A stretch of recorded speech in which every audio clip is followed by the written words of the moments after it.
Hey guys, how's it going? So this week on Flurt, I'm talking about a new honorific that has been introduced. So if you guys don't know, recently there have been talks about introducing a new honorific alongside Mr. and Mrs. and this will be MX.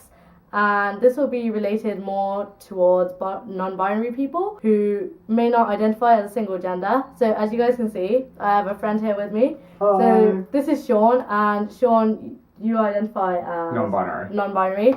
So I thought instead of like trying to talk to you guys about, experience that I've already had, I'd like literally just bring someone here with me. I feel like it just will be a really good way to get across to you guys. As Nikki was saying, MX or mix, as people pronounce it, is being introduced into the Oxford Dictionary. It's already, if I remember correctly, some banks already have it down. Yeah. I know the NHS has it down, and maybe some universities, I'm not too sure. But essentially, yeah, that's it. That's all it is. It'll prevent, institutions or, teachers, bankers, whatever, from misgendering you, essentially. And the fact that it's going into the Oxford Dictionary is so cool. Because, it's like a massive deal, yeah, right? it's a massive deal because you may think, oh, it's just putting it in the dictionary. It's Yeah. not really important. But it's a step towards legitimacy and being recognized officially. So hopefully this means non-binary identities are being considered more. I feel like a lot of things that I feel like still have to be considered before absolutely. we get to like complete equality.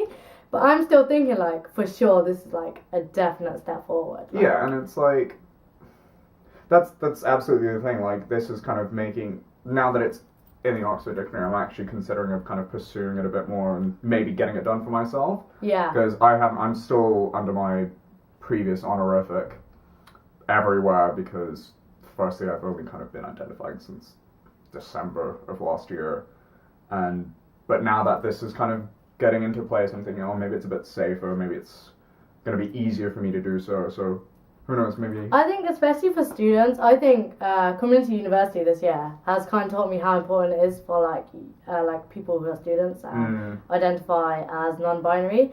Because if I'm honest, like I didn't particularly know it existed. Like even as someone that is like definitely in support of the LGBT community and everything to do with it, it's just not something that's talked about enough. The reason I personally know about it was I didn't know about it beforehand.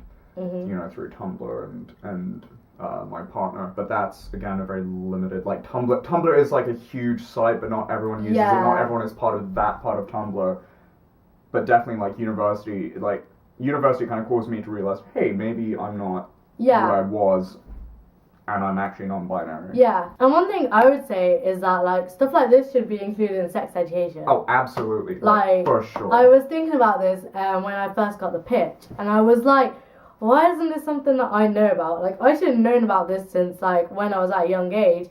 So that, to me, it wouldn't be something that I was like, oh, this exists. It would just be literally something that, to me, wasn't, like, something I had to, like, consciously, like, take in. It should be something that I know. I wouldn't even say to, like, introduce it sex education, like, literally introduce it at the very beginning. Yeah, and the issue is that there's still going to be, like, bigots and people out there that aren't going to accept it. The thing is, I think it's still, like, important that it's somehow there, like it's somehow integrated into the way that we're brought up. Being from Japan, like one of the most bigoted places on the earth, I can say that I'm Japanese. It's allowed. I can say that. I've lived there, I've experienced it. No, like in Japan, like LGBT rights are pretty much non-existent. I mean, it's getting there. Like, I know it's legal in one ward in Tokyo to get same-sex marriage, which is cool.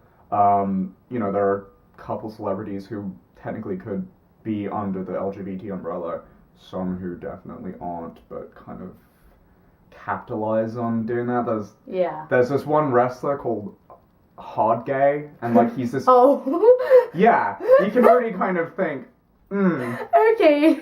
And he's heterosexual, he has kids, he has a wife, but he has like this persona he like plays up to it. Yeah, and it's like that, I think that's another part of it that's interesting because obviously you're an international student. But this is something that's being introduced to the Oxford English. Yeah, hopefully that's kind of like I mean, obviously it will affect stuff here, it will affect stuff in America, and since America's you know, kind of like, pretty big. the cultural zeitgeist of the world. Yeah. Hopefully that could kind of disseminate all over the world. Pretty. A victory is a victory. Yeah, I'm pretty sure. Come on. Hell yeah. Fuck. That way. Yeah. Nice.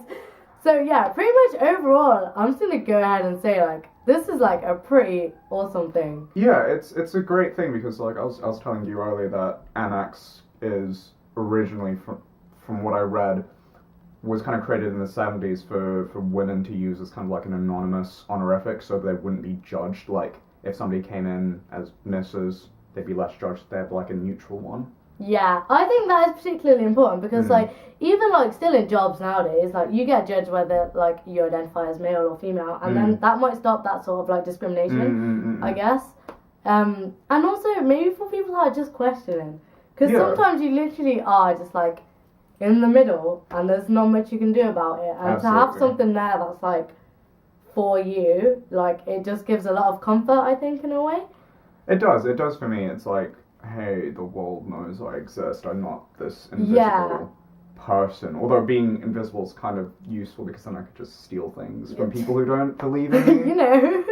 You can't see me. I don't exist. I don't exist. Therefore, I'm gonna take your things. And I'm so glad that I've met people like Sean that I can like actually be like, thank you. Okay, I get this now. Like, it's so nice to be able to. I think like that's an important thing to be able to have people that you can like openly discuss the issues with, because for a while now, still non-binary is still going to be something that everyone's kind of like, what? Yeah, because like the UK's only pretty much just gotten same-sex marriage, and it's a long road ahead. But it's going to be awesome. Every step. I hope you guys enjoyed this video. If you did, please give it a thumbs up, and don't forget to check out the whole of Flurt. And a big thanks to Sean for being here for me, because I'm not really sure what I'd do without them at all. Can I promo myself? Yeah, of course. Look up Smiling Rider on literally any social network platform. It's Smiling as in I am smiling, and then Rider as in RIDER, all one word. Especially if you're interested in this sort of thing. Yeah, for sure. My Tumblr is mostly fandom shit, but I do talk about my gender and stuff every now and then. Same with Twitter, essentially, but yeah. So if anyone's interested, like, go ahead, and I'll like link your social media and stuff for them as well. So I hope you guys enjoyed this video, and I'll see you guys next week for another video. Bye! Peace out.